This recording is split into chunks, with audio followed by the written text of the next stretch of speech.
Heat waves का जो हमारे पास मेन सोर्स है वो हमारा सन है। सन से जो हमारे पास रेडिएशंस वगैरह आती हैं, हमारे पास ओजोन की एक लेयर है।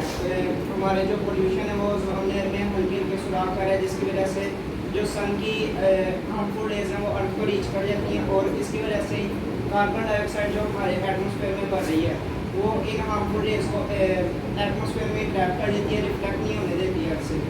अगर कार्बन डाइऑक्साइड पर हम कंट्रोल कर लें तो ये रेज जो है वो अर्थ तक रीच नहीं हो पाएंगी, ये रेज अर्थ तक रीच नहीं हो पाएंगी। ये जो फिजा में कार्बन डाइऑक्साइड है ये रेज को ट्रैप कर देता है, और इसी वजह से जो है हमारी ये मेन सोर्स हीट जो है वो दिन ब दिन बढ़ती जा रही है, और इसमें टेम्परेचर हमारा ज़्यादा हो जा रहा है। अगर आने वाले कुछ दिनों में हम प्रिकॉशंस वगैरह नहीं करेंगे, ये ट्रैप कार्बन डाइऑक्साइड को कम नहीं करेंगे, ड्रग वगैरह एयर पोल्यूटेंट्स को कम नहीं करेंगे, तो हमारा टेम्परेचर इससे भी ज़्यादा हाई हो सकता है, जो कि हमारे रहने के काबिल नहीं होगा।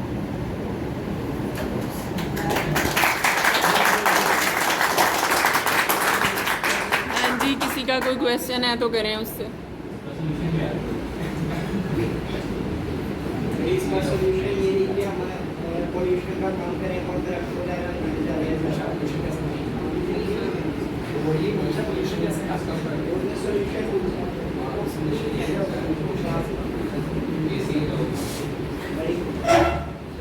हम हीट वेव से बचने के लिए क्या प्रिकॉशंस क्या कर सकते हैं?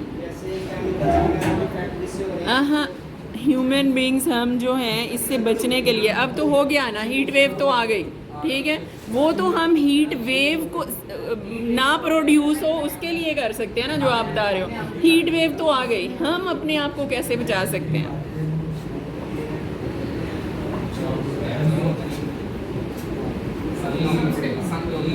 वेरी गुड री, बहुत अच्छा बताया आपने। यानी आप कुछ भी जब कार्बन ऊपर जाके रिएक्ट करती है तो वो ऑक्सीजन के वो जो 3 एटम्स होते हैं उसको ब्रेक करके 2 बना देती है, जिसकी वजह से ओजोन लेयर ब्रेक हो जाती है। उसके बाद अल्ट्रा वायलेंट रेज आती है नीचे। Very good. जो एसी वगैरह हम चलाते हैं, ये जो बाहर लगे होते हैं क्या कहते हैं, आउटडोर्स कहते हैं। इससे ग्लोबल वार्मिंग काफ़ी ज़्यादा होती है, इसलिए कहते हैं एसी कम से कम यूज़ करें, नेचुरल आने में वो आपने कर। बस इसीलिए स्कूल में एसी नहीं लगाया जा रहा कि नेचुरल हवा में बैठना है, सेहत के लिए अच्छी है। हाँ जी, वेरी गुड, आगे चलो मेरा बेटा। चला कि वो ओजोन डिप्लेशन अब पहले से ज़्यादा थी, वो आहिस्ता बढ़ रही थी। जब उसने नासा को इन्फॉर्म किया तब काफ़ी बढ़ चुकी थी। पहले बता देते, ठीक है, मैंने कहा वो पहले बता देते। तो जब नासा को पता चला, उन्होंने क्या किया, एक गैस की थोड़ी उन्होंने रिसर्च की, उनको पता चला CFCl ये फ्रिजेज में यूज़ होती थी उस टाइम, एयर कंडीशनर्स उसके अंदर यूज़ होती थी। इससे पता चला, और ये जो हम परफ्यूम वगैरह यूज़ करते हैं उसकी वजह से ओजोन की डिप्लेशन होती है। तो ये एक ही टाइम था जब सारी दुनिया के एक मायदा किया था, सब एक ही बार पे हो गए थे, वो बताऊँ एक ही कॉन्ट्रैक्ट था, CFCl बैन हो गई थी। उसके बाद थी HFCl शायद गैस यूज़ हुई थी, वही यूज़।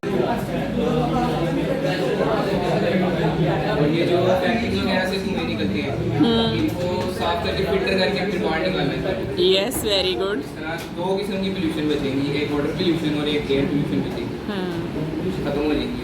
सही, वेरी गुड, क्लैपिंग।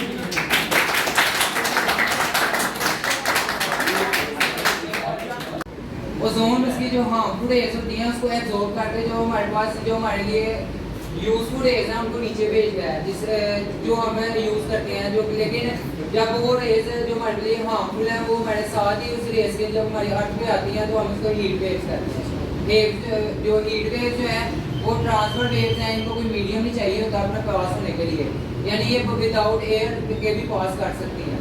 सबसे बड़ा इसका जो सोर्स है वो पोल्यूशन है, जो इसको हीट वेव्स को क्या कहते हैं कोज करवा रहा है, क्योंकि जो हमारा फ्रांस के ऊपर हमारी जो लेयर है ओजोन की, तो जो हमारा पोल्यूशन है वो उसको डैमेज करता है, जिसकी वजह से हमारे जो डायरेक्ट सन की रेज होती है हमारी अर्थ तक रीच करती है, जिसकी वजह से हमारे जो इफेक्ट्स हमारे अर्थ पर पड़ते हैं वो ये है कि हमारे टेम्परेचर ग्लोबल वार्मिंग होती है, टेम्परेचर इंक्रीज हो जाता है।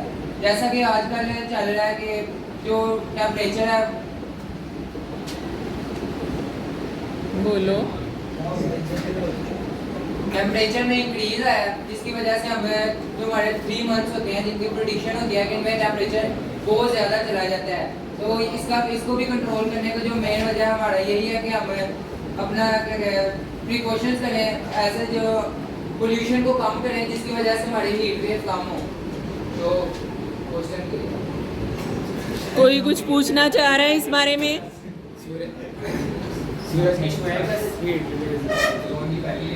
दोबारा पूछो। हीट का पीछे वाले सब हमारे जो हीट का मेन सोर्स है वो हमारा सन ही है। ये लाइटर है हीट आ गई ये आर्टिफिशियल होती है, ये एक्चुअल मूविंग इलेक्ट्रॉन होती है, चार्ज होती है, हीट तो होती है ना। तो इससे हीट प्रोड्यूस हो रही है लेकिन वो बहुत कम होती है। मेन सोर्स जो है हमारा सन ही है। ये तो चार्जेस होते हैं, ये तो चार्जेस होते हैं।